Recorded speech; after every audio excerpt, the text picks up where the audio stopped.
રાપર તાલુકાના ખીરે ગામે આવેલ બાબુદાદા મંદિરમાં તારીખ 3/1/2026ના રોજ અજાણ્યા ઈસમ દ્વારા મંદિરમાં સ્થાપિત 5 મૂર્તિઓ ખંડિત કરવામાં આવી હતી. ઉપરાંત બાજુમાં આવેલ સુરાપુરા દાદાના પાડિયાને પણ હથિયાર વડે નુકસાન પહોંચાડવામાં આવતા સમગ્ર વિસ્તારમાં આક્રોશ અને તણાવનો માહોલ સર્જાયો હતો.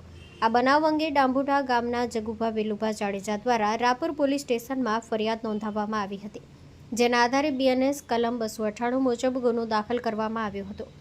ગુનાની ગંભીરતા ધ્યાનમાં રાખી પોલીસ ઇન્સ્પેક્ટર જેબી બુબડિયાના માર્ગદર્શન હેઠળ પોલીસની અલગ અલગ ટીમો બનાવી તપાસ શરૂ કરવામાં આવી હતી. પોલીસે હ્યુમન સોર્સ અને ટેકનિકલ માહિતીના આધારે નીલપર ગામના રમેશ ઉર્ફે કોતુ સંગ્રામભાઈ ગોલી ઉંમર વર્ષ 35ને બાદરગઢ ગામની સીમમાંથી ઝડપી લીધો હતો. પૂછપરછ દરમિયાન આરોપીએ ગાંજાના નશા તથા માનસિક અસ્થિરતાના કારણે મંદિરમાં તોડફોડ કરી હોવાનું કબૂલ્યું હતું. પોલીસે આરોપી સામે કાયદેસર કાર્યવાહી હાથ ધરી આગળની તપાસ ચાલુ રાખી છે. Story report by Babu Ahir, Rapar.